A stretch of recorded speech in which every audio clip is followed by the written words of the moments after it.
Now, back here, it's St George's Day next week, and hundreds of military and naval cadets are marching alongside members of the Royal Society of St George in honour of England's fallen servicemen and women.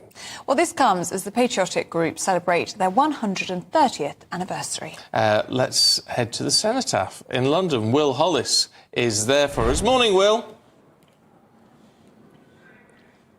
Good morning. Yes, well, for more than 100 years, the cenotaph has been the nation's focal point for remembrance, but it is also used to mark days of national significance, like St George's Day, which, of course, is next Tuesday, the 23rd of April, and there are going to be a number of celebrations happening in towns and cities, not just here in England, but across the UK and even further afield as well. But this is the national focus, and later today we're going to be seeing a parade organised by the Royal Society of St George. And Nick Dutt, you are the chairman of that society. Just describe for me, why are you doing this today for St George's Day? Well, I think it's a very important day to celebrate. The Royal Society of St George have been laying a wreath at the cenotaph since 1921, so just after it was built. And it's a great way of commemorating those who sacrificed so much for us.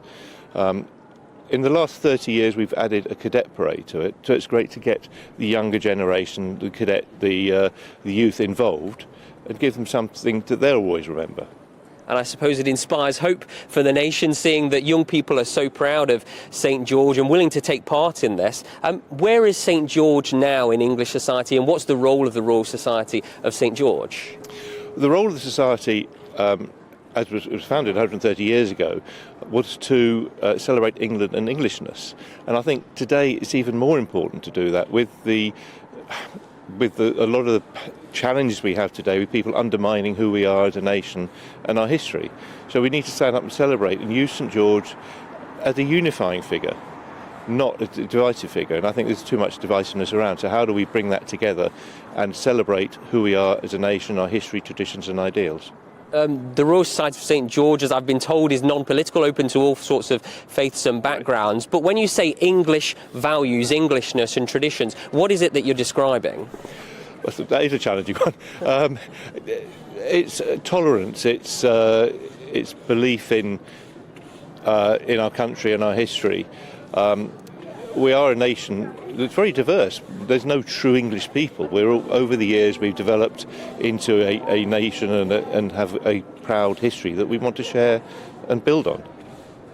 Ahead of St George's Day, what do you want people to take away, as we do remember England's patron saint, somebody that's been the patron saint since as early as the 14th century, but his history goes back much further? It does. I mean, St George stands for valour, for what's the word? It's that unifying figure, that figure that we can all get behind and celebrate, and be proud of who we are. And that's something that we maybe need now more than ever, as you say? Absolutely. I think with the challenges we're facing, we need to look ahead together. How do we improve that patriotism?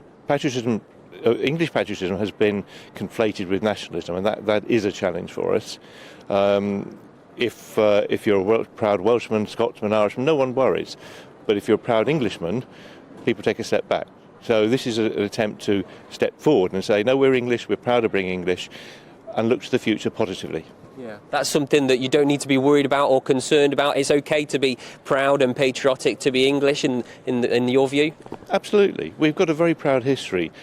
Over the last 100 years, through 300 years, through industrialisation, through scientists, explorers, inventions, medical, arts. There's so much this country has done. And we should celebrate that and remember that and look at it in a balanced way, I think. And as I just said a moment ago, it's not just here in London, it's not in places like Nottingham or around the rest of the country, it's also in different parts of the world, in places like Australia and America. Why do you think that people around the world want to celebrate our patron saint, not just here in London? Well, the society goes back over 250 years in America. And so there are lots of people who have links to this country and want to celebrate that and remember that. Like a lot of expats, I think you tend to be more proud of your home country when you're overseas. But I think it's important to try and remember it here. We've got a lot of branches in the UK. They're having events all around the country at the moment. Bolton branch had a big event yesterday. On Monday, the City of London branch are having a big event in Guildhall. So it is alive and well. It is struggling in some places, but it's something we want to turn around and really build on and then celebrate who we are and what we stand for. Nick Dutt, Chairman of the Royal Society of St George, thank you very much. I know you've got a very busy day. There's going to be a moment of silence as well as wreath laying in just a few hours, as well as hundreds of Army and Naval cadets passing down Whitehall at the Cenotaph later today. Brilliant stuff. Will Hollis, good to see you this morning. Thank you very much indeed.